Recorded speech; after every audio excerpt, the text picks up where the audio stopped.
The first thing you notice about the Vigneto Club after midnight isn't the sound, but the silence underneath it. The thrum of the bass was a given, a physical presence in the air that vibrated through the soles of your shoes. The laughter, the clink of glasses, the low murmur of 100 conversations. That was the surface. But beneath it, in the spaces between the notes, was a watchful, calculating quiet. It was the silence of money, of power, of secrets exchanged without a single word being spoken. I moved through it all like a ghost in a uniform. Stiff white shirt, black vest, a bow tie that felt more like a noose after 8 hours. My name is Alara, and for the last 3 years, this velvet-draped cage has been my life. I poured 12-year-old scotch for men who called each other sir, while their eyes promised violence. I served champagne to women whose smiles were as sharp and cold as the diamonds at their throats. I was invisible, and that was the only thing that kept me safe. Tonight, the silence felt different, heavier. It started the moment he walked in. They didn't have to clear a path. The crowd parted, a human sea yielding to a shark. Lorenzo the Wolf Volkov. I didn't need the hushed whispers to know who he was. Everyone in the city knew. His reputation was a long, dark shadow, and tonight it had fallen across my bar. He was taller than I expected, built with the solid, immovable grace of a cliff face. Dark hair, silvered at the temples. A suit that probably cost more than my entire college education. Tailored to perfection. But it was his eyes that arrested me. A chilling, pale gray, like a winter sky moments before a storm. They scanned the room, not with interest but with ownership, and for a terrifying second they landed on me. I dropped my gaze, my heart hammering against my ribs like a trapped bird. I focused on polishing an already spotless glass, the routine motion a desperate anchor. Don't look up. Don't attract attention. Be the ghost. His entourage settled into the reserved booth in the corner, a nest of black suits and watchful eyes. But he didn't sit. He detached himself and walked toward the bar. My bar. Each footstep on the polished marble floor was a nail in my coffin. The space around me emptied as other patrons subtly found reasons to be elsewhere. I was ground zero. Vodka, he said, his voice a low rumble that bypassed my ears and vibrated straight into my bones. It was accentless, precise, and utterly devoid of warmth. Crystal Head if you have it. Neat. I nodded, my throat too tight for words. I turned, my movements clumsy, and reached for the iconic skull-shaped bottle. My hands, usually so steady, trembled. I could feel his gaze on my back, a physical weight. As I poured the crystalline liquid into a heavy crystal tumbler, a man slid onto the stool next to Volkov. He was younger, with a slick, nervous energy. Marco is a junior manager. I'd never liked him. His smile never reached his eyes. Lorenzo, a pleasure as always, Marco said, his voice too loud. Let me get that for you. Before I could react, Marco reached over the bar, took the glass I had just poured, and set it in front of Volkov. Then, with a flourish that made my blood run cold, he produced a small, unlabeled bottle from his pocket. A gift, Marco said, his voice dropping into a conspiratorial whisper I was clearly meant to overhear. From the new shipment. The purest you'll ever taste. A special blend, just for you. He unscrewed the cap and tipped a single, clear drop into the vodka. It vanished without a trace. My breath hitched. Every instinct I possessed, every lesson learned from a childhood I'd spent a decade running from, screamed in unison. This was wrong. This was a hit. Marco's posture was too eager, his eyes too bright with a strange, feverish anticipation. The way he'd intercepted the drink, the secretive bottle, it was a script from a nightmare I knew all too well. Volkov stared at the glass, his expression unreadable. He reached for it. Time didn't slow down. It shattered. My father's face flashed in my mind, his voice a desperate echo from the past. Don't ever get involved, Alara. You see something, you look the other way. You survive. But looking the other way was how we ended up at his funeral. My hands were moving before my mind could catch up. On a pristine cocktail napkin, I scrawled 5 words with a shaking hand. The pen felt like a weapon. I slid the napkin across the polished wood of the bar. It came to a stop right beside his untouched glass. Don't drink it, smile and leave now. I didn't look at him. I just turned and busied myself with the sink, pretending to wash a glass. My entire body braced for the explosion. The silence behind me stretched, taut and deadly. I could feel his gaze shift from the napkin to me. I heard the soft rustle of paper as he picked it up. A second passed, then another. The bass from the club pounded in my temples. Had he read it? Would he listen? Suddenly a hand shot out, not to take the glass or to throw it away. His fingers, strong and impossibly warm, wrapped around my wrist, pinning it to the bar. The grip wasn't brutal, but it was absolute, unbreakable. I gasped, my head snapping up to meet his winter gray eyes. There was no anger there, no surprise, just a deep, unnerving intensity, as if he were seeing me for the first time, and he was memorizing every single detail. He leaned in close, his voice a whisper meant only for me, the scent of cedar and cold night air washing over me. "Why?" he murmured, his thumb pressing against the frantic pulse in my wrist. "Would I do that, little ghost?" He hadn't drunk the vodka. He hadn't left. He had grabbed me instead, and in that moment, I knew with terrifying certainty that my life of invisibility was over. The world narrowed to the points of contact. The cold, hard bar under my forearm, the searing heat of his grip on my wrist, and the terrifying intensity of his gaze. My heart wasn't just pounding. It felt like it was trying to shred its way out of my chest. Every survival instinct screamed at me to pull away, to run, to scream for help that would never come for someone like me. But I was frozen, trapped in the gravity of his presence. I don't know what you mean," I stammered, the lie flimsy and transparent. I tried to tug my wrist back, but his hold tightened infinitesimally, a silent, effortless reminder of his control. It wasn't painful, not yet, but it was a promise of how easily it could be. "The note," he stated, his voice still low, a private rumble in the cavernous noise of the club. His eyes flicked down to my trapped hand, then back to my face. "Explain." He hadn't acknowledged Marco. He hadn't looked at the poisoned glass. His entire focus was on me, and it was more terrifying than any overt threat.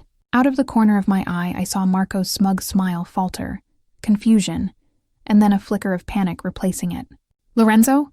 Is there a problem with the gift?" Volkov didn't even glance his way. "Leave us," he said, the words dropping like stones. Marco opened his mouth to protest, but one of the men from the booth, a mountain with a scar bisecting his eyebrow, took a single step forward. Marco paled, nodded jerkily, and slithered off the stool, disappearing into the crowd without a backward glance. We were alone again, an island of terrifying quiet in the sea of music and laughter. "You have 5 seconds," Volkov said, his thumb stroking once, slowly, over my pounding pulse point. The gesture was intimate, possessive, and utterly chilling. "Who are you?" "Alara," I whispered. "I just work here." "That is not who you are. That is where you are." He leaned closer, his voice dropping even further. "You saw something. You acted. People who just work here do not do that. They look away. So I will ask again, who are you and what did you see?" The truth was a dangerous currency, but a lie now would be a death sentence. I could see that in his eyes. He was a man who dealt in absolutes. "The bottle," I breathed out, my voice trembling. It wasn't right. He was too eager. "He intercepted the drink you ordered to give you that one. It's a classic play." One of his eyebrows lifted almost imperceptibly. "A classic play," he repeated as if tasting the words. "You seem familiar with the genre." He finally released my wrist. The skin tingled, already feeling the ghost of his grasp. I instinctively cradled it with my other hand, my fingers brushing over the warmth he'd left behind. He didn't move away. He watched me, a predator assessing strange new prey. "We need to leave," I said, finding a sliver of courage. If he realizes it didn't work, he will panic. Panic makes people stupid. Stupid people are easy to find. His logic was cold, brutal, and utterly confident. He picked up the napkin I'd written on, folded it neatly with one hand, and tucked it into his inner suit pocket. The gesture felt strangely final, like a contract being sealed. "You're coming with me." It wasn't a question. It was a decree. "I can't. My shift isn't over. I have—" "Your shift," he interrupted, his tone leaving no room for argument, "is over. Permanently. You do not work here anymore." He stood, a tower of imposing darkness. "Get your things. Now. The finality in his voice brooked no argument. My mind raced. My bag was in the staff locker room.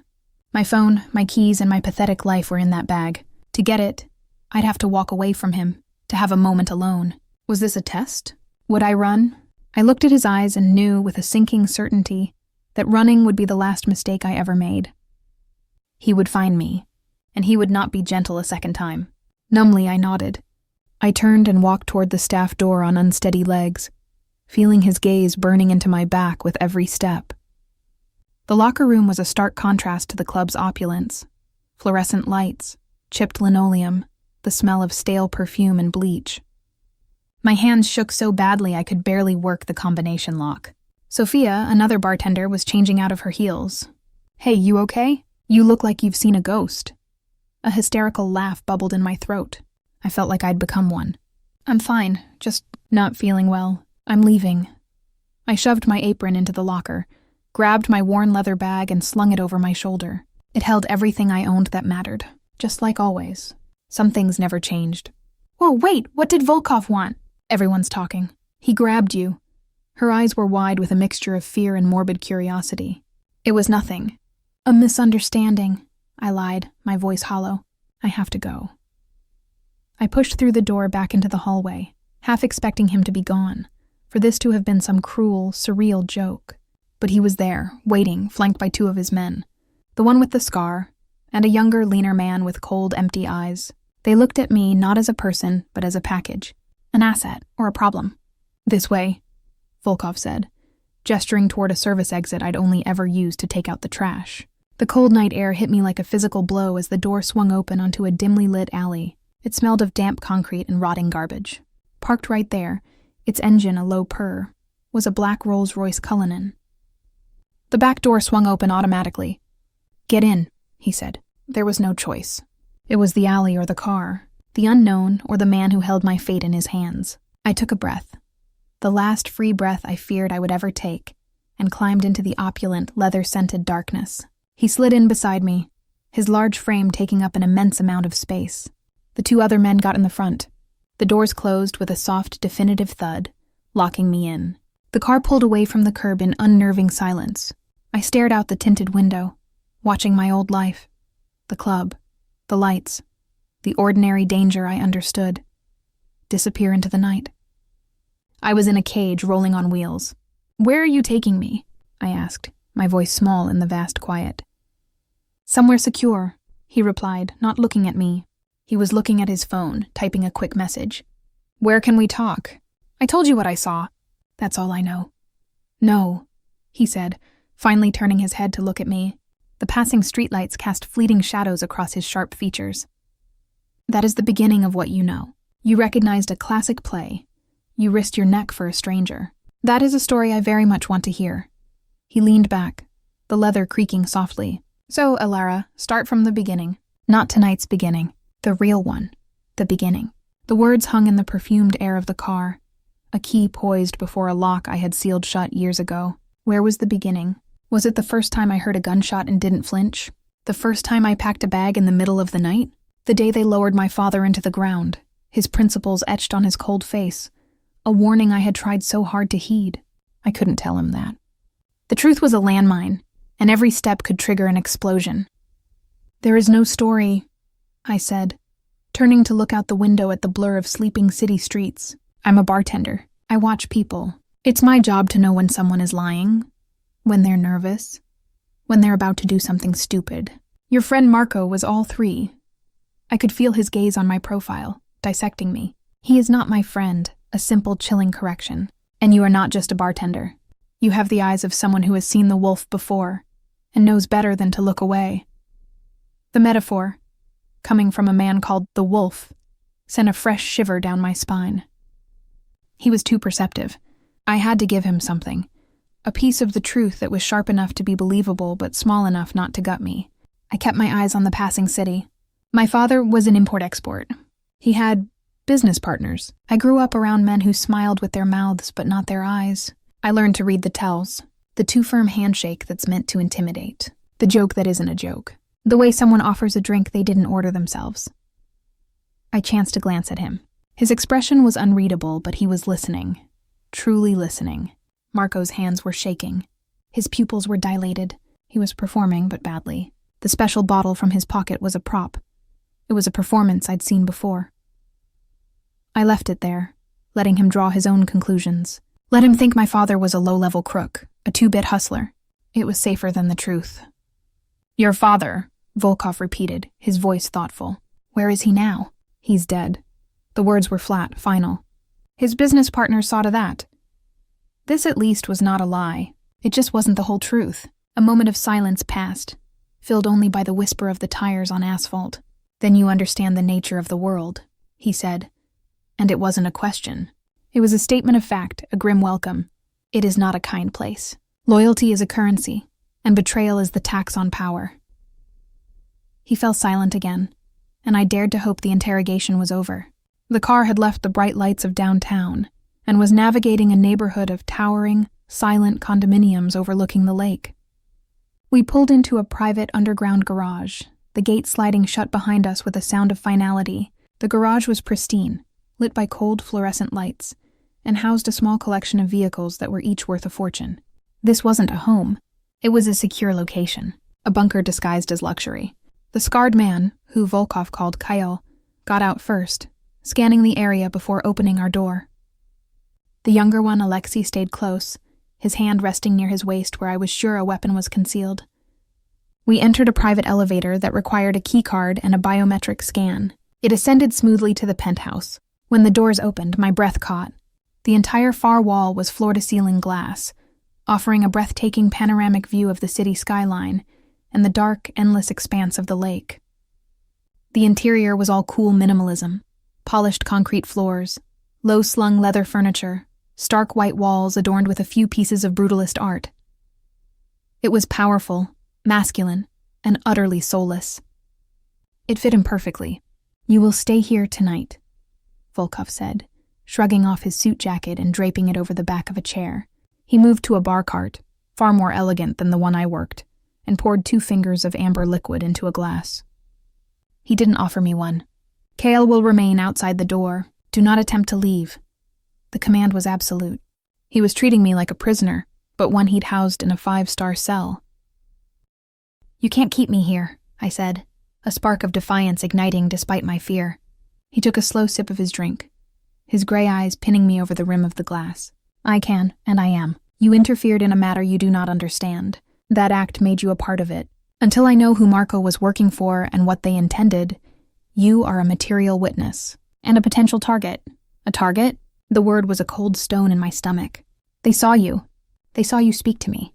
They saw me take you. If they are competent, they will already know your name. Your address. He let that hang in the air. A sentence of its own. My apartment. My small, shabby, but mine apartment with its flimsy lock and friendly, oblivious neighbors. It was no longer safe. The reality of my situation crashed down on me. I was untethered. Jobless, homeless, and trapped in the penthouse of a crime lord. This is insane, I whispered, wrapping my arms around myself. I was just trying to do the right thing. The right thing, he repeated, a flicker of something that might have been amusement in his eyes. A dangerous habit. He finished his drink and set the glass down with a soft click. There is a guest room down the hall to the right. It has everything you need. We will continue this in the morning. He turned and walked away, disappearing into a main suite without another word, leaving me standing alone in the vast, silent, beautiful room. I was adrift. I found the guest room. It was like a hotel suite. King-sized bed, ensuite bathroom with marble tiles, a walk-in closet empty except for a plush robe. It was impersonal and perfect. I sat on the edge of the bed, my bag still slung over my shoulder. I felt dirty, out of place. I pulled out my phone.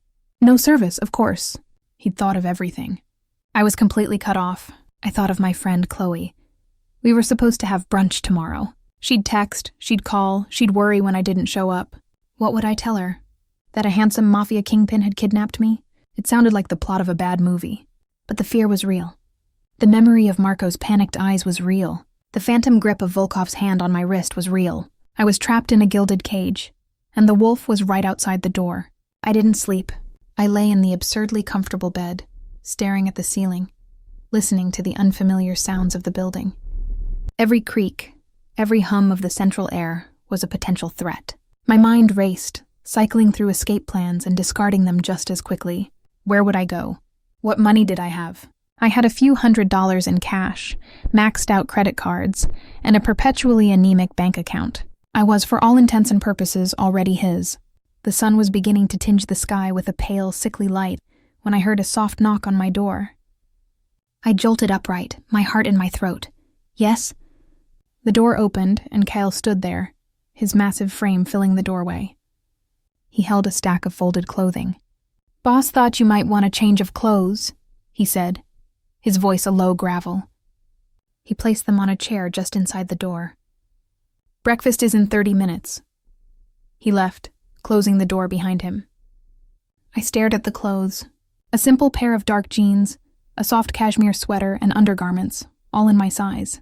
The intimacy of it, the unnerving efficiency, made my skin crawl. He hadn't just guessed. He'd had someone find out. When I emerged, showered, and dressed in the clothes that felt like a uniform I hadn't chosen, I found Volkov at a dining table, reading a tablet. He looked up as I entered.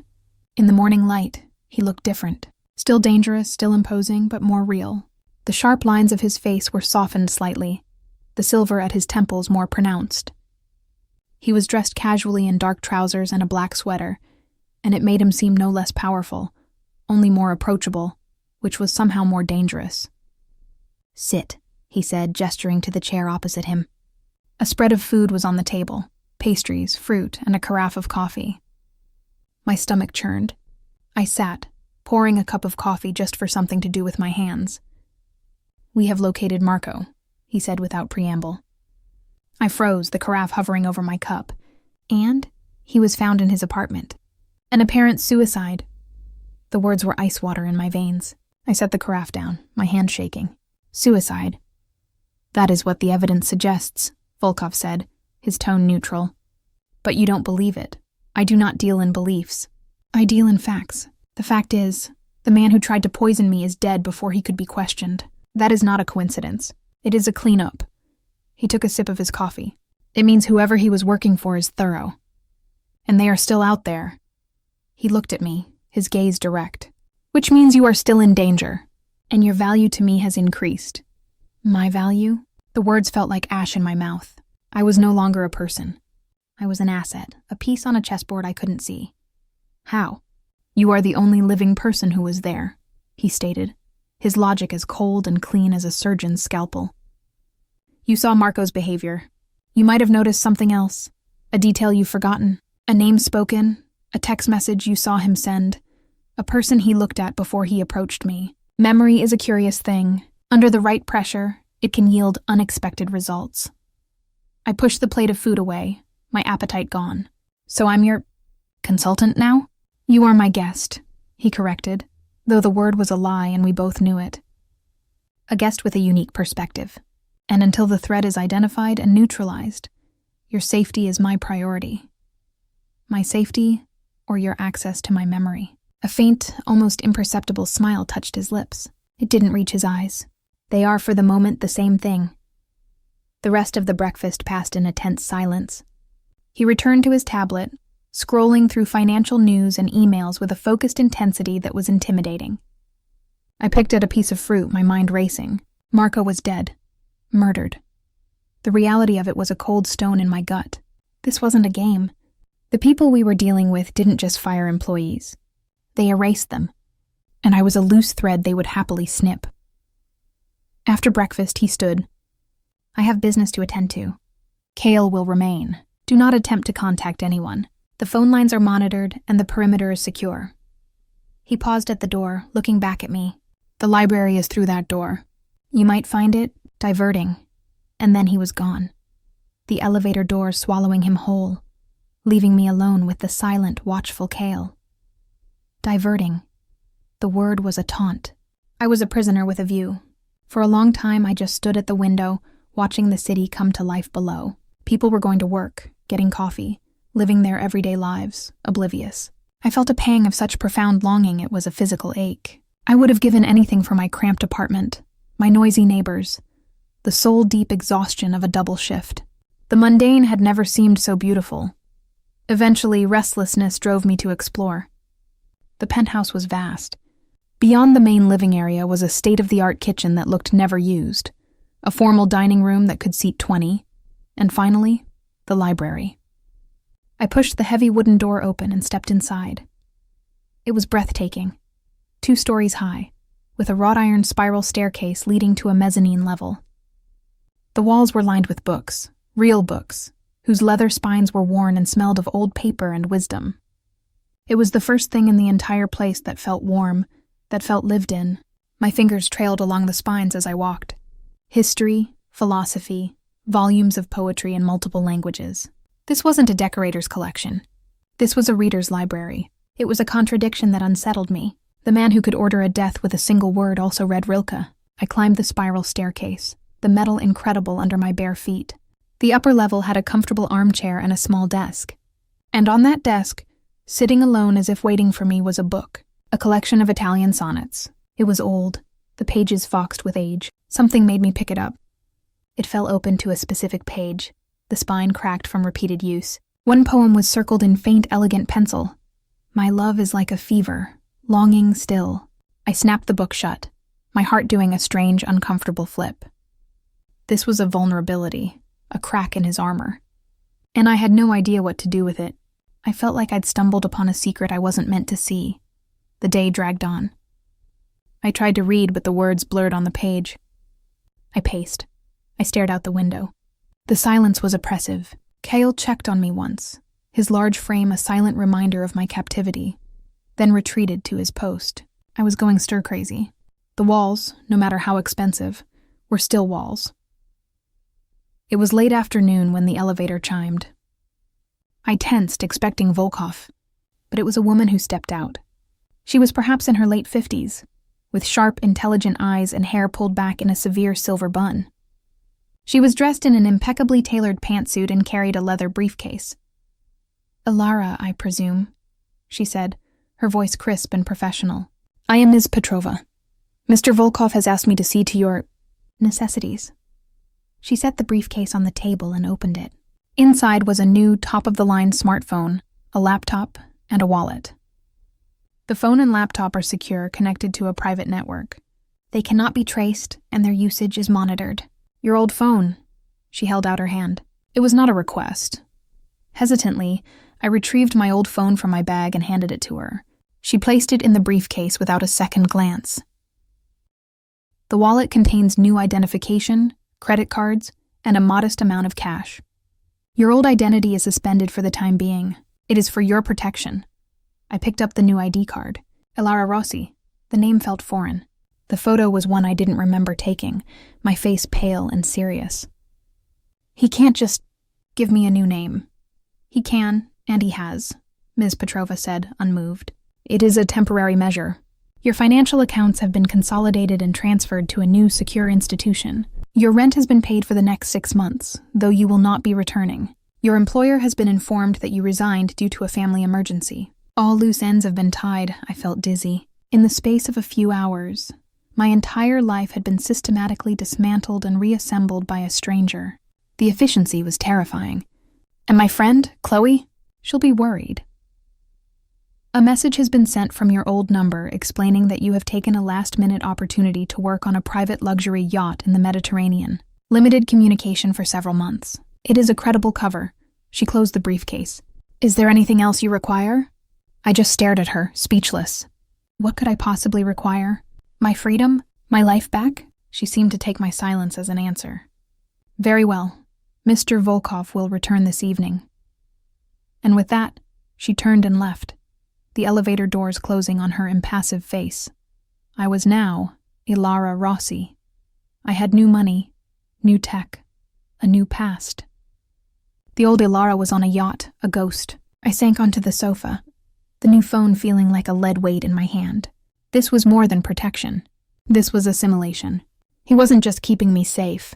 He was remaking me in a way that suited his world. And the most frightening part was the small, traitorous part of me that was relieved. The part that was tired of running, tired of worrying, tired of being alone.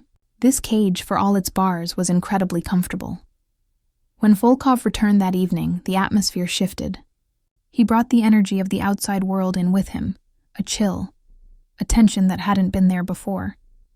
He dismissed Kale with a nod and poured himself a drink, his movements tight, controlled. "Did Petrova see you?" he asked, his back to me. "Yes.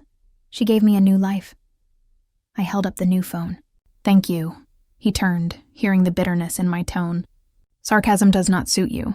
It is a necessary precaution. Your old apartment was searched an hour ago." The air left my lungs. "What? Professionals?" "They were discreet, but they were looking for something. Or someone. You would not have been safe there."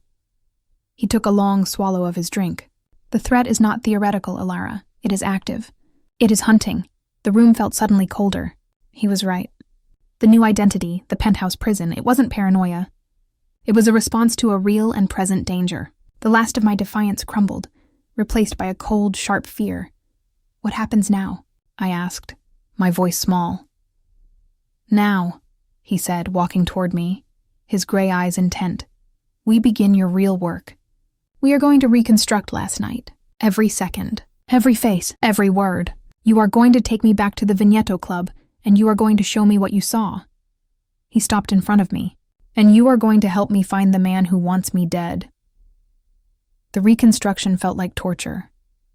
He led me not to the library or the living room, but into a study I hadn't seen before. It was darker, paneled in a rich, dark wood, with a massive desk that looked like it had been carved from a single ancient tree. There were no windows. It was a room designed for focus, for secrets. He sat behind the desk, steepling his fingers, and looked at me expectantly. "Begin. From the moment you first saw Marco that night." I closed my eyes, trying to push past the fog of fear and focus. It was around 10:30. He came in through the staff entrance, which was unusual. He usually swaggered in through the front. He looked agitated. His hair was messy, like he'd been running his hands through it. He went straight to his office, slammed the door. Did he speak to anyone? I sifted through the memory, the mundane details now taking on a life-or-death significance. He brushed past Sophia, didn't acknowledge her. Then, about 20 minutes before you arrived, he came out. He was on his phone. He was smiling, but it was a nasty smile. He said, "The package is ready for delivery. The wolf will take the bait." Then he laughed and hung up. Volkov's expression didn't change, but the air in the room grew colder. The wolf. He used that name. "It's what people call you," I said quietly. "Go on." After that, he was different. Calmer.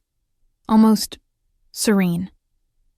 He posted himself near the host stand, watching the door. Waiting. When you walked in, his whole body language shifted. He became eager, like a dog hoping for a treat. That's when I knew you were the package. For the next hour, he drilled me. What was Marco wearing? A navy suit, a silver tie. Did he have a watch? A flashy Rolex knew. Did he interact with any other staff? He snapped at a busboy for being too slow. Did anyone else approach him? A man in a gray overcoat handed him an envelope. Marco pocketed it without a word. I was surprised by what I remembered. The years of being invisible had sharpened my observational skills to a razor's edge. I could recall the scent of the woman's perfume who sat at the end of the bar, jasmine and patchouli, the pattern on the tie of the man who spilled his drink, tiny martini glasses, the nervous tick of the new barback as he polished glasses. He blinked 3 times in rapid succession. It was a flood of sensory information, and Volkov sifted through it like a prospector panning for gold. "The man in the gray overcoat," he pressed. "Describe him." I squeezed my eyes shut, trying to pull the ghost from the haze of memory. Average height, thin. The coat was expensive, but it was too big for him. He had a hat pulled low. I never saw his face, but his hands, he had a ring on his right pinky finger. It was silver, with a black stone. Onyx, maybe. It had a symbol carved into it. A bird of some kind. An eagle? No, a hawk. A stylized hawk. Volkov went perfectly still. "You are certain?" The light caught it when he took his hand out of his pocket. It was just a flash, but I'm sure. He leaned back in his chair, a slow, deliberate movement. The first crack in his controlled facade I had seen. That is unfortunate. Why? Who is he? That ring belongs to a man named Silas Hawke. He is not a player. He is a facilitator, a broker of chaos. He arranges things. If he was delivering payment to Marco, it means the contract did not originate from within my organization. It was outsourced. This is not a simple power grab. This is a professional hit, sanctioned by someone with significant resources. The pieces were clicking into place, forming a picture far more terrifying than I had imagined. This wasn't just about one man wanting Volkov's throne. This was a coordinated attack from the outside. He's the key, then, I said. This Silas Hawke, he is a ghost, but a ghost you have now seen. His gaze on me was intense, reevaluating. Your eyes are more valuable than I realized. He stood and walked to a panel on the wall, pressing a sequence of buttons. A large screen descended behind his desk. With a few more commands, he pulled up a series of security feeds from the club, different angles from the night before. Show me, he said. Show me where he stood. I stood and approached the screen, my heart pounding. It was surreal, watching the grainy black and white footage of my old life, a life that felt a century away. There I was, a small, anxious figure behind the bar. There was Marco preening by the door. And then, Volkov entered, and the entire energy of the room shifted on the screen, just as it had in reality. There, I said, pointing to a corner of the feed from a camera near the restrooms. The man in the overcoat. He came from that direction. Volkov zoomed in and enhanced the image. It was grainy, but the too big coat was clear. The man kept his head down, his face obscured by the hat. But as he turned to leave, his right hand swung into view. The image was pixelated, but the shape of a ring on his pinky finger was unmistakable. Good, Volkov murmured, a hunter's satisfaction in his voice. Very good. He saved the frame and typed a rapid message on his phone. This gives us a starting point.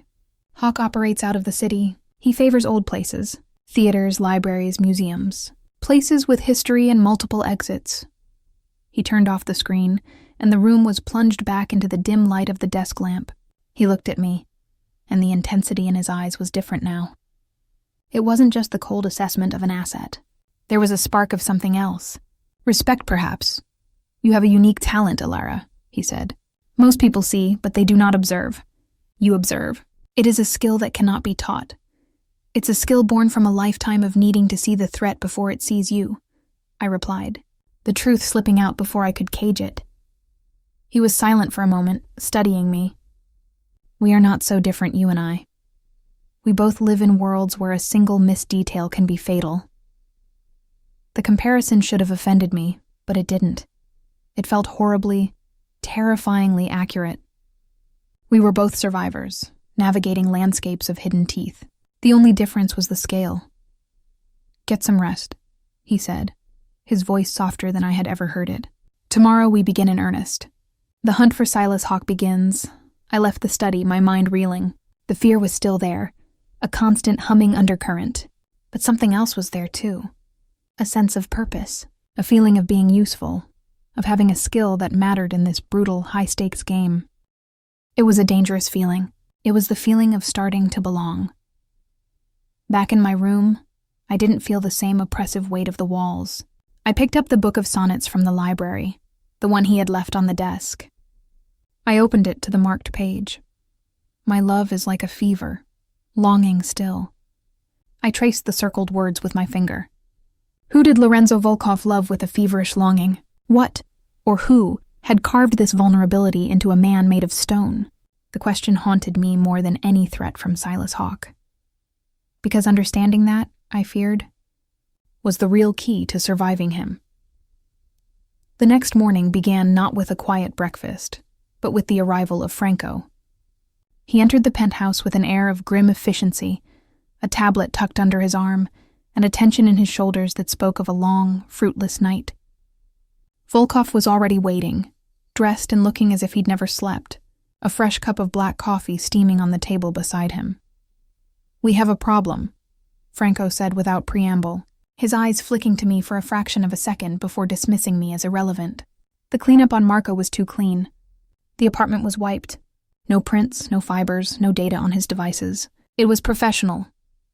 I expected nothing less from an operation involving Hawk, Volkov replied, his voice calm. What of the financials? The payments to Marco were routed through a series of shell corporations in the Caymans. Untraceable. But we did find something else. Franco tapped his tablet, bringing up a complex web of transactions. While we were looking into Marco, I ran a standard audit on all recent financial activity with high-level clearance. There's a discrepancy. A series of small recurring payments to a security consulting firm that doesn't exist. The vendor was added to the system 6 months ago. Volkov's gaze sharpened. Who authorized the vendor? The credentials belong to Anthony Ricci. A muscle in Volkov's jaw twitched. Anthony, he said, the name a soft exhale that carried more weight than a shout. He has been with me for 15 years. He handles our most sensitive, legitimate investments. The payments are small, easily overlooked. A few thousand a month, but the pattern is consistent. And the timing coincides with when our security protocols at the docks were compromised, leading to that lost shipment in October. The air in the room thickened. This was no longer an external threat. This was a worm, burrowing deep from within, betrayal from a trusted lieutenant. I stood frozen near the kitchen island, feeling like I was eavesdropping on my own execution. This was the inner workings of his empire, and the machinery was corroded. Volkov's eyes cut to me. Ilara, come here. I approached slowly, feeling Franco's disapproving gaze on me. Volkov took the tablet from him and turned it toward me. Look at these transaction descriptions. The language. Tell me what you see. It was a test, another one. I took the tablet, my fingers brushing against his. The screen showed a list of payments for strategic security analysis, for ongoing risk assessment, for consultancy services rendered. The descriptions were bland, corporate, and designed to be ignored.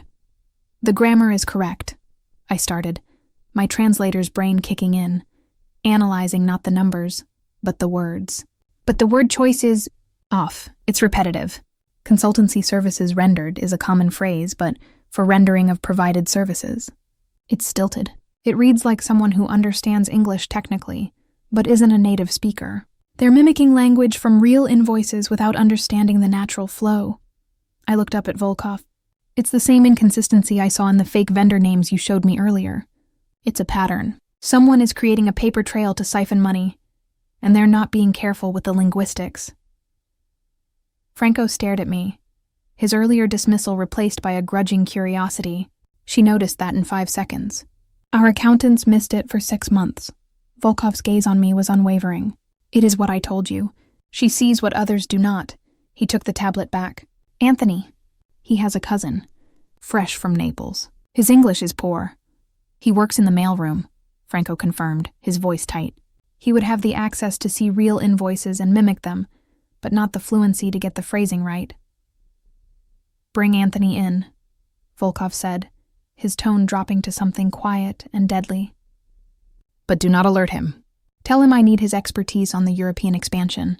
I want him here, in this room, in 1 hour. Franco nodded and left, the penthouse door closing with a soft final click. Volkov stood and walked to the window, his back to me. The silence was heavy, weighed down by a friend's betrayal. You knew, I said softly. You suspected it wasn't just Sergio. I suspected many things. Suspicion is the currency of my life. Proof is far more rare. He turned to face me. You provided proof. You connected the linguistic pattern. You have just saved me millions, and possibly my life. Anthony had access to my schedule. He knew I would be at the Vigneto last night. The realization was a cold splash of water. The internal betrayal and the external hit were connected. Anthony was the leak. He had provided the schedule, the access, and the internal knowledge that made the attempt possible. And I had just helped seal his fate. What will you do to him? I asked, my throat dry. That is not your concern. The wall was back up, the brief moment of shared purpose gone. You will be in the study during our conversation. You will listen. You will not make a sound. I want you to hear his voice, to listen to his tales. You will tell me if he lies. It wasn't a request. It was an order. I was being pulled deeper into the darkness, from observer to participant. An hour later, I was seated in a high-backed leather chair in the dark study. The door left ajar. From my position, I could see a sliver of the living room. Volkov sat in an armchair, pretending to review documents. I held my breath, my heart thumping a frantic rhythm against my ribs. The elevator chimed. Anthony Ricci walked in, a man in his late 40s with a kind, tired face and a slightly rumpled suit. He looked like an accountant, which he was. He did not look like a traitor. "Lorenzo," he said, his voice warm with what sounded like genuine affection. "You wanted to see me? The Europe files are on my desk. I can have them sent up." "Sit down, Anthony," Volkov said, his voice neutral, even friendly. Anthony sat on the sofa, leaning forward eagerly. "I've been looking over the projections for the Milan holdings. The potential is incredible, but the regulatory landscape is— We will get to that," Volkov interrupted gently. "First, I need your help with a different matter. A discrepancy in the books. Small payments to a security firm. The authorization has your credentials." The change in Anthony was instantaneous. It was subtle, a slight stiffening of the shoulders, a too quick blink, a forced casualness as he leaned back. "My credentials? That's impossible. It must be a system glitch. I'll have IT look into it immediately. The firm doesn't seem to exist, Anthony." Volkov's voice was still calm, a spider feeling the first vibrations in its web. "A shell company, then. You know how these things are set up for tax purposes." Anthony's voice had a new, thin layer of sweat on his upper lip, gleaming in the morning light. "The descriptions on the invoices are poorly worded, stilted. They read like they were written by someone whose first language isn't English." Volkov paused, letting the silence stretch. "It reminded me of your cousin, Marco. How is he settling into the mailroom?" "That was the trap." And Anthony walked right into it. "He's fine. A hard worker, but his English is still not good. He would never be involved in something like this, Lorenzo, I swear." He stopped. He realized his mistake too late. He had confirmed the connection without being accused of it. The air left the room. Volkov's posture shifted from relaxed to predatory in a heartbeat. He didn't raise his voice. "You have been with me for 15 years, Anthony. You held my son at his baptism." Anthony's face crumpled. The genial mask fell away, revealing raw, terrified guilt beneath. "Lorenzo, it was just a little money for my daughter's medical bills. The treatments, they're not covered. I was going to pay it back, I swear on my life." "A little money," Volkov repeated, his voice dropping to a whisper that was more frightening than any scream. "And in return, what did you give them, Anthony? My schedule? Are there security rotations for the dock shipment? What was the price for your daughter's life?" Anthony broke. Sobs racked his body. "It was Sergio. Sergio came to me. He knew about the money I took. He said he'd expose me, ruin me, unless I gave him information. He said it was just for leverage, for internal politics. I didn't know about the truck, Lorenzo. I didn't know he was going to try to kill you. You have to believe me." I sat in the dark study, my hand clamped over my mouth, listening to a man's soul being torn to pieces. This was the cost of this world. This was the reality behind the power in the suits. It was ugly, brutal, and heartbreaking. "Where is Sergio now?" Volkov asked, his voice still terrifyingly calm. "I don't know. After last night, he went dark. He said if anything went wrong, he had a contingency plan. He said the wolf had grown a conscience. He said you were weak." Volkov stood up. He looked down at the weeping man, his expression not of anger, but of a profound, weary disappointment. "You have a daughter, Anthony. Think of her now. Franco will take you to a secure location. You will write down everything you gave Sergio. Every date, every detail. If your information leads us to him, your daughter will keep her father. Is that understood?" It was a mercy I didn't expect. A thread of hope offered in the depths of damnation. Anthony could only nod, his body shaking with relief and shame. Franco entered and quietly escorted the broken man out. The elevator doors closed, and Volkov was left alone in the vast, silent room. He didn't move for a long time. He just stood there, staring at the space where his friend had been. I crept out of the study. He heard me but didn't turn. "You showed him mercy," I said quietly. "Mercy is a luxury I cannot often afford," he replied, his back still to me. "But children should not be orphans because of their father's sins. It is a lesson I learned too well." In that moment, he wasn't the wolf. He was just a man, standing in the ruins of his own trust, burdened by the weight of the choices he had to make. And I, against all reason and every instinct of self-preservation, felt a terrible, undeniable pull toward him. The silence after Anthony's departure was a living thing, thick and suffocating. Volkov remained at the window, a statue carved from grief and fury. I didn't dare speak.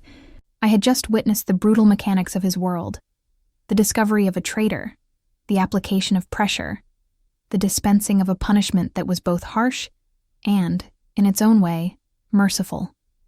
My knees felt weak. The coffee I'd drunk earlier churned in my stomach, acid and betrayal. Finally, he moved.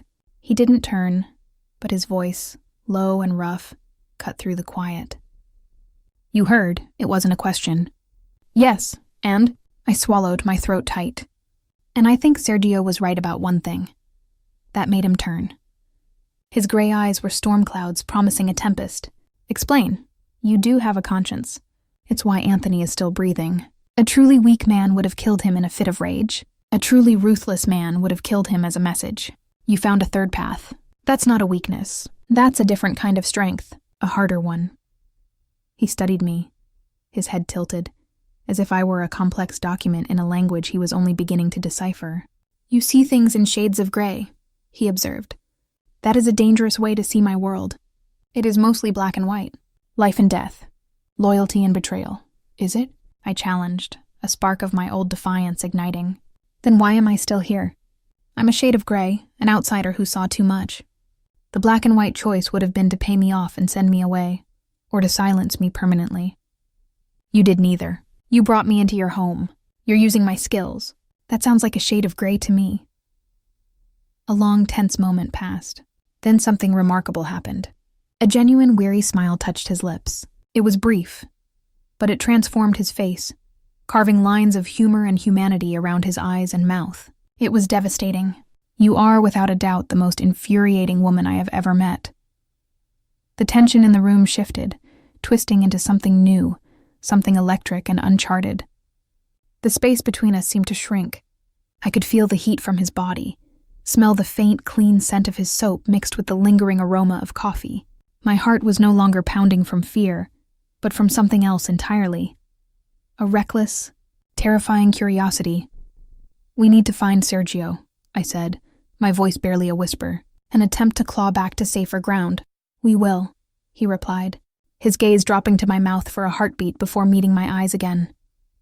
But first we eat, and you will stop arguing with me.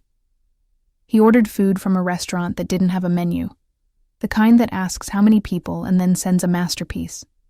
We ate at the dining table, the spread of food between us like a temporary peace treaty. The conversation was stilted at first as we navigated the minefield of what had just happened.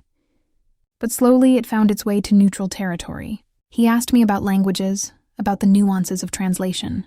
I found myself explaining the subtle differences between Italian and Sicilian dialects, and how a misplaced word could change the entire tone of a contract.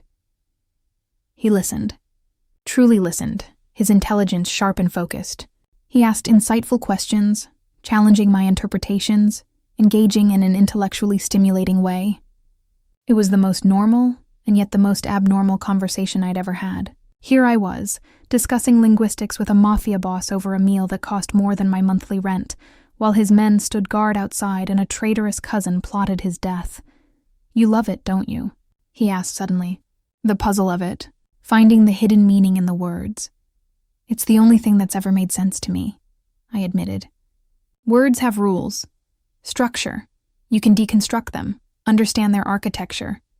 People are messy, unpredictable, like me, especially like you. He leaned back, swirling the red wine in his glass. My father believed fear was the only language that truly translated across all cultures. I have spent my life trying to learn a different vocabulary. What vocabulary is that? Respect, alliances, legacy. He looked at me, and the intensity was back, but it was softer now. A legacy worth leaving. The air between us grew thick again, charged with unspoken things. The memory of his thumb on my wrist, the way he'd looked at me after I'd stood up to him, the terrifying pull I felt toward this impossible man. It all coalesced into a single, breathless moment. After dinner, I retreated to the library, needing space to think. I picked up the book of sonnets again, the worn pages a tangible link to the hidden man inside the fortress. I was still standing there when he found me. He stood in the doorway watching me. "You are drawn to that book." I closed it, holding it to my chest like a shield. "It's a contradiction. I'm trying to understand it. Some contradictions are not meant to be understood, only accepted." He walked into the room, stopping a few feet away. The dim light from the single lamp cast his face in shadow and sharp relief. "My mother was a poet. A terrible one, but she loved the words. She believed they could save people. This was hers." He gestured to the book in my hands. "She sounds like a romantic." "She was a fool," he said, but there was no malice in his words, only a deep, abiding sadness. "She loved my father. She believed her love could gentle him. It could not. This world devours romantics." His eyes met mine, and the warning in them was as clear as a shout. "It is why I have always avoided them. Until now?" The question slipped out, brave and stupid. He didn't answer with words. He closed the distance between us in 2 slow strides. He didn't touch me, but I could feel his heat, could see the storm in his eyes up close. My breath hitched. Every cell in my body was screaming, a chaotic chorus of run and stay. "You are not a romantic, Alara," he murmured, his voice a low vibration in the quiet room. "You are a realist, a survivor. That is the only reason you are still standing here. That is the only reason I am allowing this. This madness. What madness?" I whispered, my heart hammering against my ribs, against the book I held between us. His hand came up, so slowly, and he brushed a stray strand of hair from my cheek. His fingertips were surprisingly gentle, a whisper of contact that sent a jolt straight through my core. "This," he said, and then he kissed me. It wasn't gentle or questioning.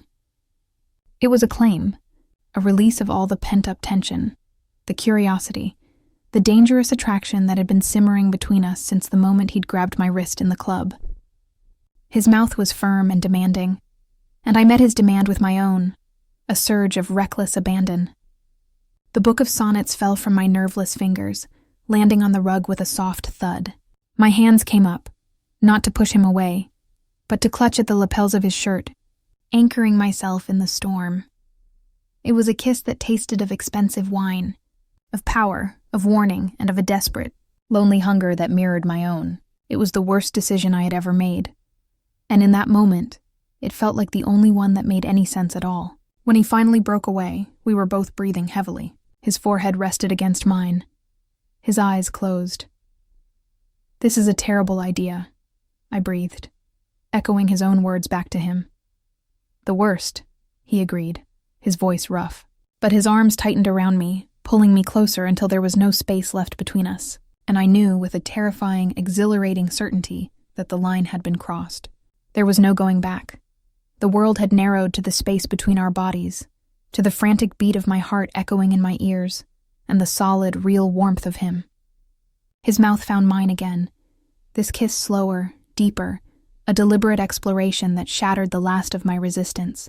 The careful walls I had built around myself, the rules for survival, crumbled into dust.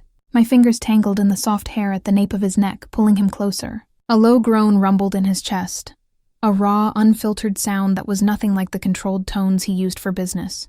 This was the man stripped bare. And I was answering him with an honesty that terrified me. He walked me backward until my legs hit the edge of the large reading desk.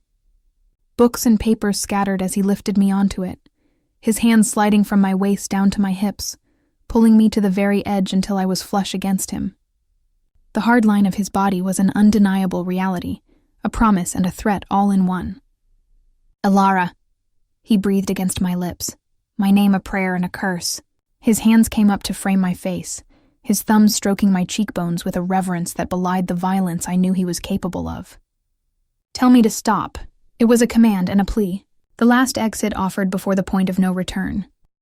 I looked into his winter-gray eyes, saw the storm there, the war between his nature and this new dangerous desire. I saw my own reflection, wild-eyed and willing. I could have lied. I could have summoned the ghost of my father's warnings. I could have chosen survival. Instead, I told the truth. Don't you dare.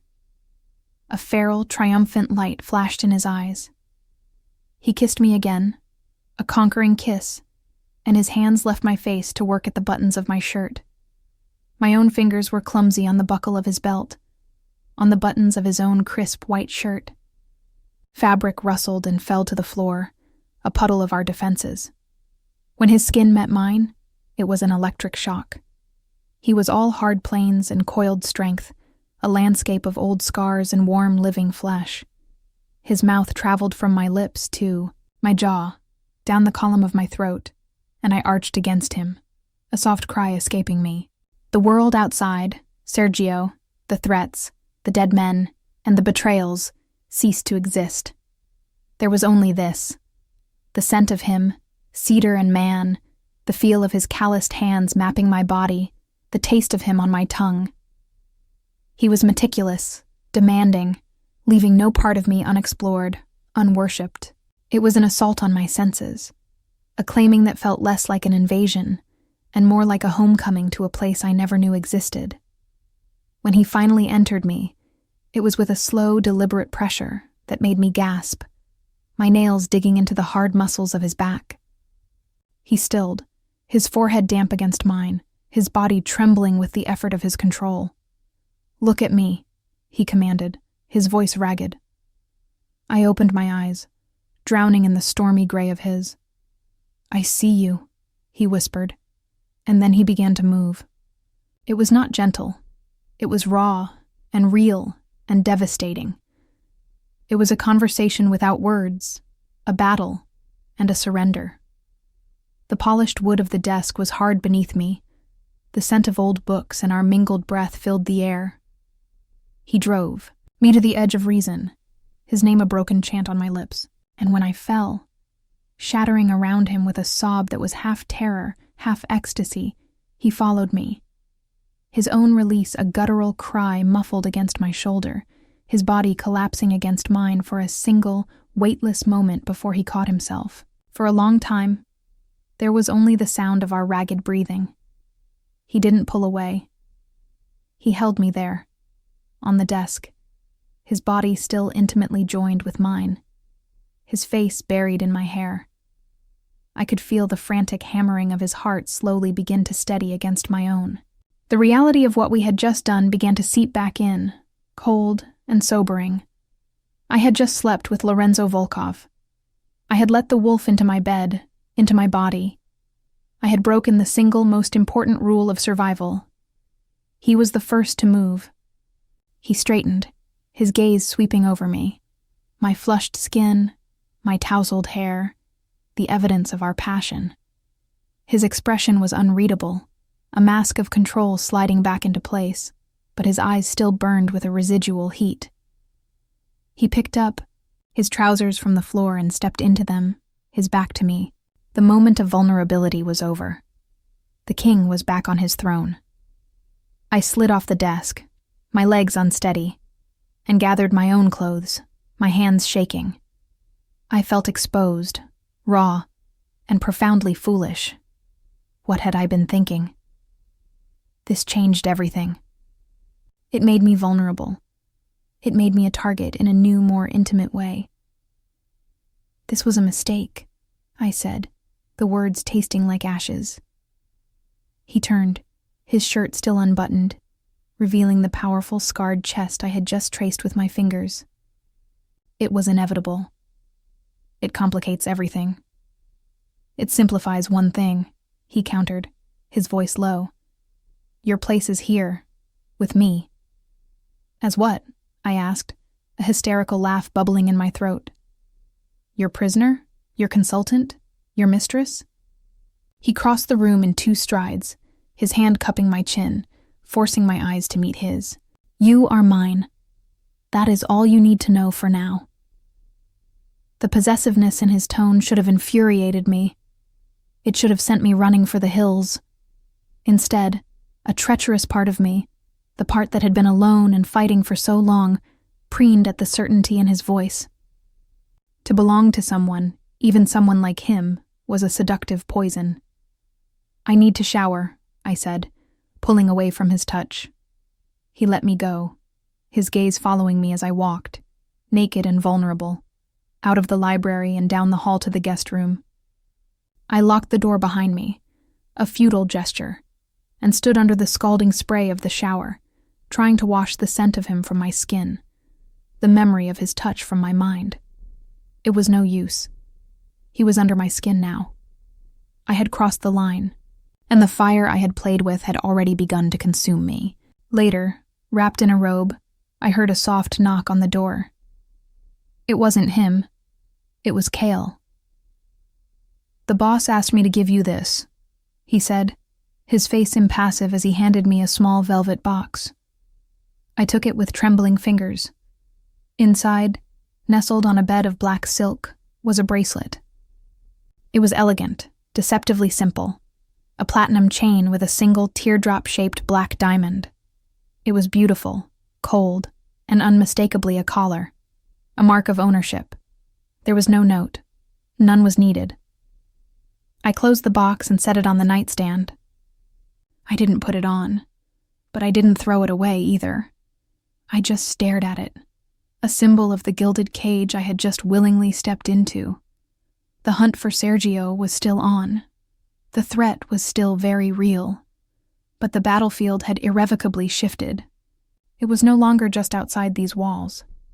It was right here, in this room, in the frantic beating of my own traitorous heart.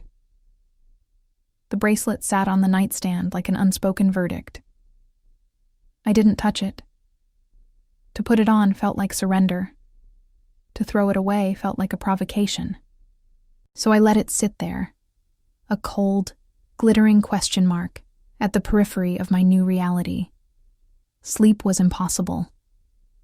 Every time I closed my eyes, I felt the ghost of his hands on my skin, heard the ragged sound of my name in his voice.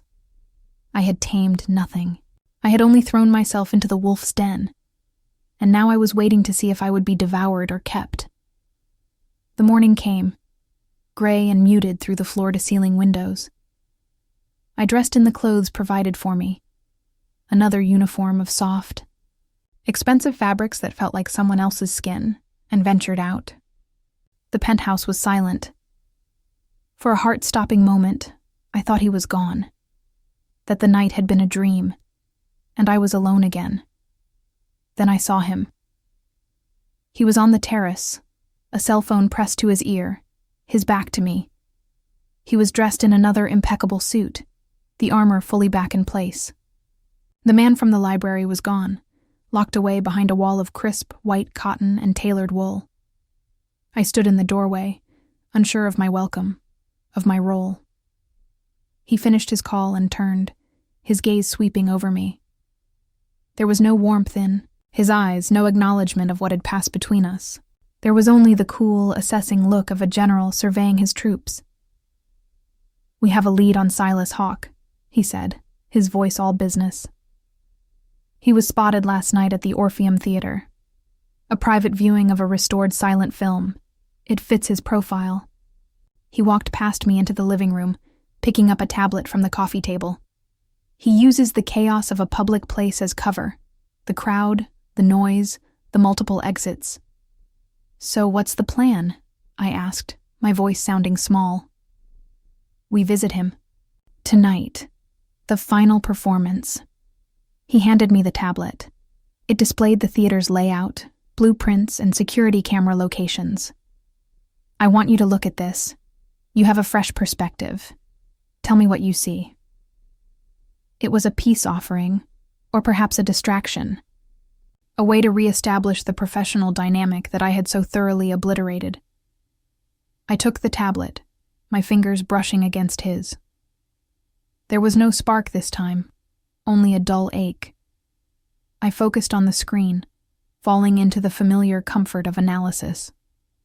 The Orpheum was a labyrinth, multiple levels, winding corridors, and service passages that weren't on the original plans.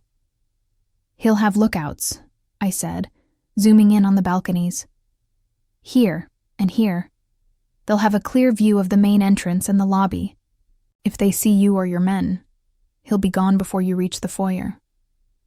"Agreed," You can't go in through the front. You need to be a ghost. I traced a route on the screen with my finger. There's a service entrance on the west side, used for deliveries. It leads directly to the backstage area. From there, you can access the private boxes through a maintenance corridor. It's not monitored. He looked at me, a flicker of that earlier respect returning to his eyes. How do you know that? I translated the renovation contracts for the Historical Society 2 years ago. I remember the addendum about preserving the original service routes for structural integrity. It was a fight with the city planners. A small, sad smile touched my lips. It's funny. That boring, tedious job might help you catch your ghost. Nothing about you is boring, Alara, he said, his voice low. The use of my name, the first time he'd said it since the library, felt like a caress. He took the tablet back, his fingers typing rapidly. We'll use your route. A small team, Franco, I, and 2 others. We go in quietly. And me? I asked, already knowing the answer, dreading it.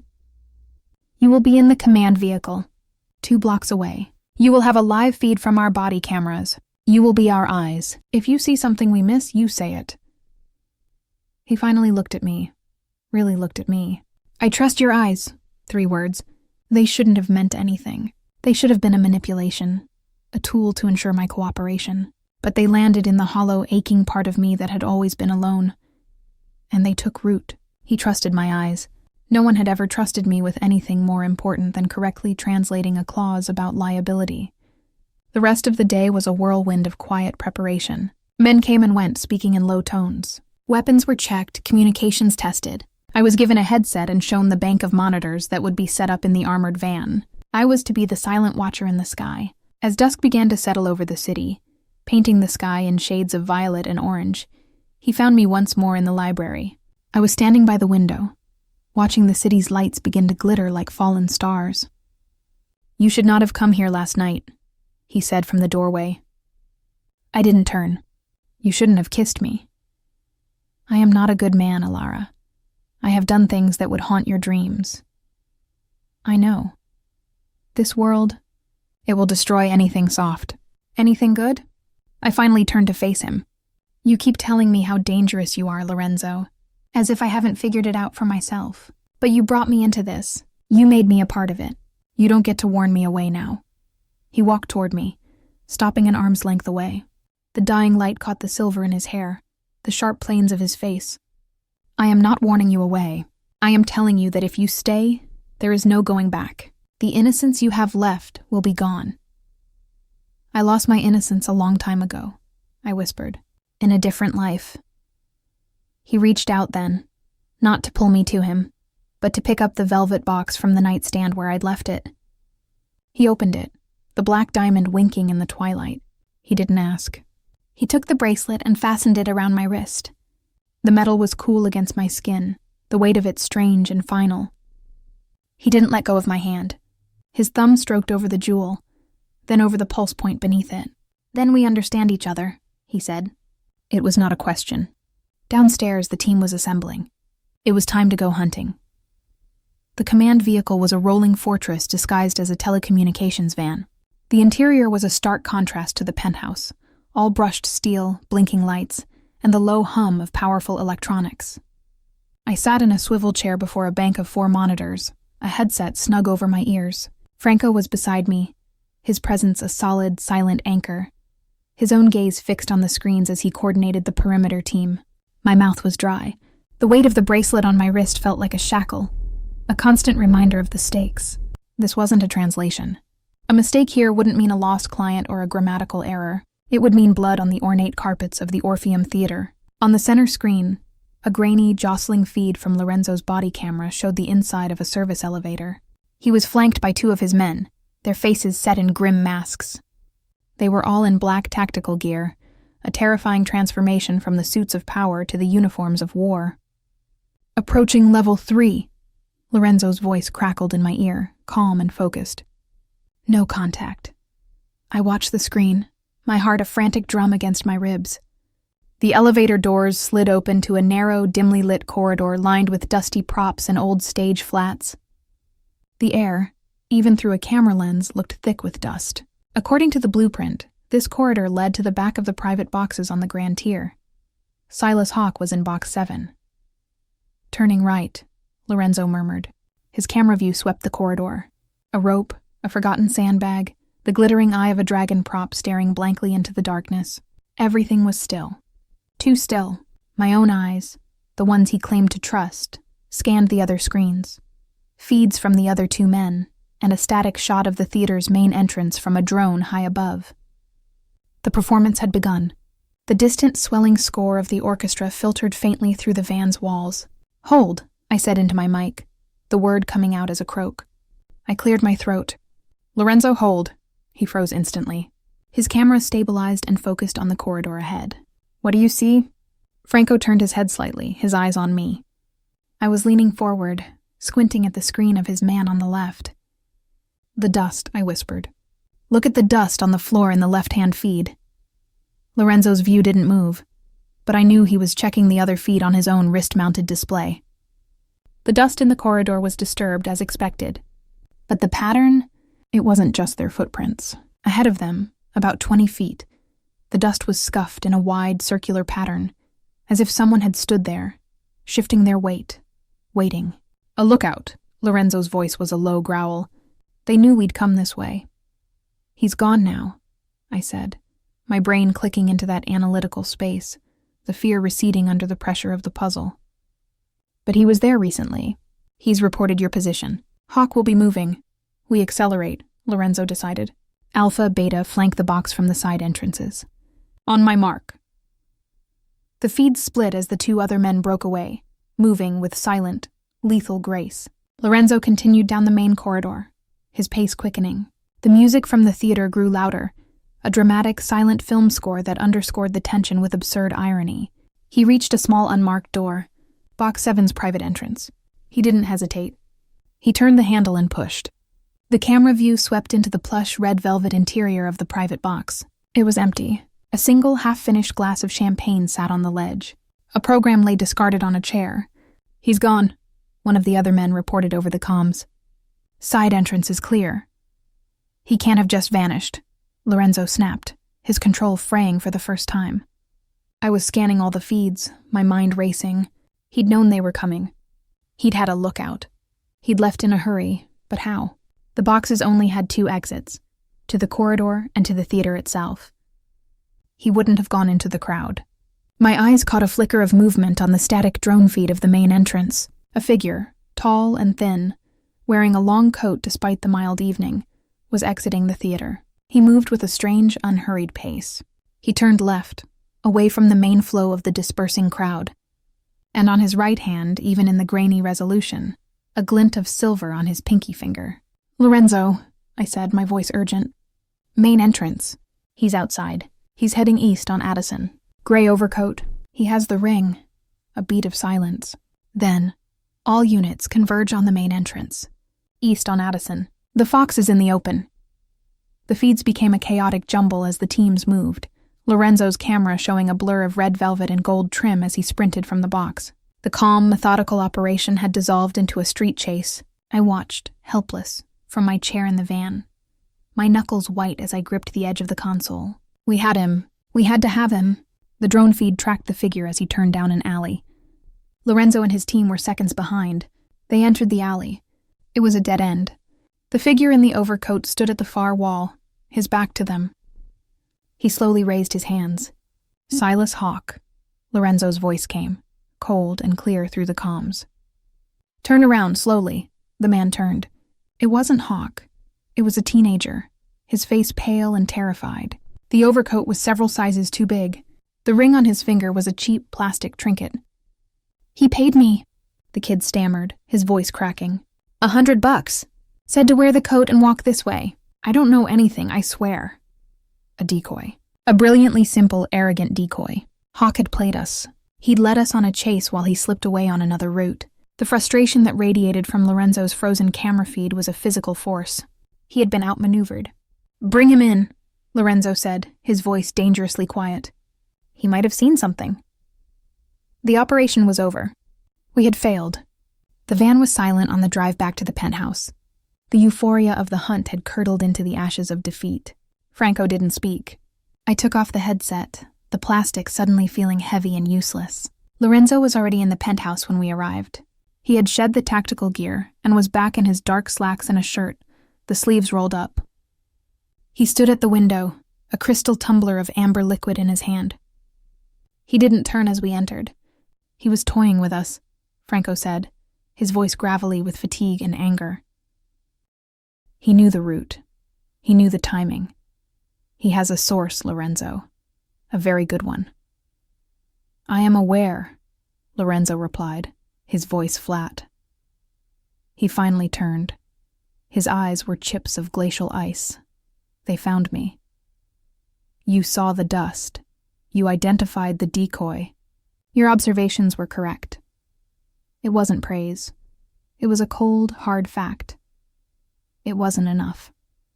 No, he agreed. It was not. He walked toward me, stopping close enough that I could smell the whiskey on his breath. He is laughing at me. He thinks this is a game. He thinks I have grown slowly. Soft. His gaze dropped to the bracelet on my wrist. He will learn otherwise. The threat wasn't directed at me, but I felt it coil in the air around us. The failure had stripped away the brief vulnerability I'd seen. The wolf was back, and he was hungry for blood. The hunt for Silas Hawke was no longer just business. It was personal. The failure was a poison in the penthouse's air, thick and suffocating. Lorenzo's quiet fury was a storm contained by sheer force, of will, radiating from him in waves that made the very light seem to dim. He dismissed Franco with a curt nod, and we were alone again, in the vast, silent space. The city glittered below, a tapestry of ordinary lives untouched by the humiliation that festered in this room, high above it all. He drained his glass and set it down on the marble counter with a sharp, definitive click. The sound was a full stop to the night's ambitions. He didn't look at me, but I felt his anger shift, turning inward. He was in my city, in my theater. He walked in, set his trap, and walked out. And I was left chasing a child in an oversized coat. His voice was low, a controlled vibration of rage. This is not a setback.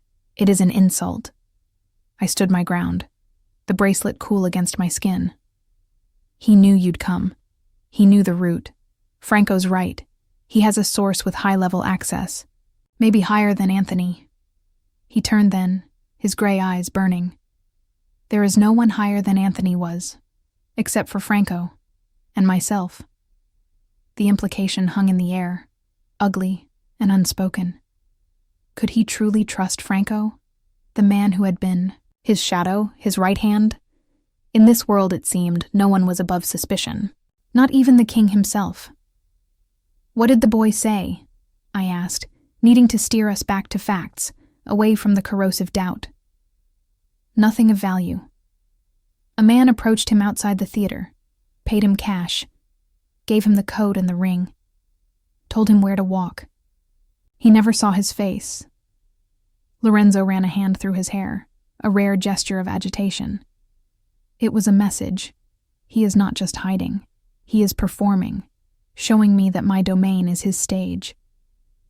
He walked toward his study and I followed, drawn into the vortex of his plotting. He activated the large wall screen, pulling up city maps, traffic camera feeds, and the theater's blueprints once more.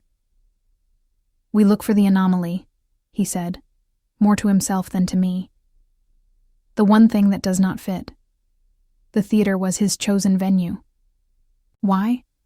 It is not just the exits, it is the crowd, the performance. He needed the cover. He zoomed in on the guest list for the private boxes, procured by means I didn't question. He was not there to watch me. He was there to meet someone. My eyes scanned the list of names, a roster of the city's elite, philanthropists, corporate heirs, a visiting opera star. Nothing stood out. Then I saw it. A name tucked away in box 5, not 7. A name that should not have been there. Lorenzo, I said, my voice tight. Look, box 5. He followed my gaze. The name on the screen was Alexander Rostenkowski, a city alderman, a man known for his anti-corruption crusades and his very public, very vehement denunciations of organized crime. A man who had called for Volkov's head on a political platter more than once. Rostenkowski, Lorenzo breathed, the name a revelation. He was meeting Rostenkowski. The pieces snapped together with brutal, chilling clarity. This wasn't just an external power play or an internal coup. This was an alliance. Silas Hawke, the broker of chaos, was brokering a deal between Sergio and a politician. Sergio would get the throne, and in return, Rostenkowski would get a cleaned-up city, with Volkov's organization either dismantled or handed to him on a silver platter. The political legitimacy would protect Sergio from external rivals. It was a masterstroke. He's not just trying to kill you, I whispered, the scope of the ambition stealing my breath. He's trying to replace you, permanently, with a politician in his pocket. Lorenzo's face was a mask of cold, calculating fury. The personal insult was now a strategic catastrophe. The gala, he said. In 2 days, the museum fundraiser.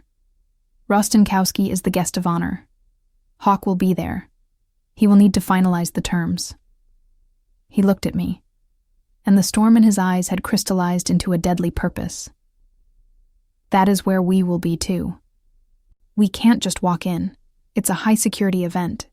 You. I am a patron of the arts, he corrected, a thin, dangerous smile on his lips. And you, my dear Alara, will be my translator. I have a sudden, pressing need to discuss Renaissance. Art with a Japanese investor who speaks no English. Your cover is perfect. The plan was audacious. To walk into the lion's den, to stand in the same room with the man who wanted him dead and the politician who was sanctioning it. It was either brilliance or madness. And what do we do when we're there? We observe, we listen. We find the thread. And when we do, his smile vanished, replaced by an expression of absolute finality. We pull, and we watch their entire world unravel. He stepped closer, his hand coming up to cradle my jaw, his thumb stroking my cheek. The touch was no longer about passion, but about possession, about alliance. You are the only one he will not expect. The one variable his source could not have reported. The ghost who sees the dust on the floor. He leaned in, his lips brushing my forehead in a kiss that was a seal, a vow. You will be my eyes and ears, and together we will end this. The weight of the task settled on my shoulders, heavy and terrifying. I was no longer just a bystander, a victim of circumstance. I was an active participant in a war. I looked at the man before me, this complex, dangerous, magnetic force of nature, and I knew there was no retreat. I had chosen my side in the shades of gray. I met his gaze, my own resolve hardening. Then we should get ready, I said. We have a gala to attend.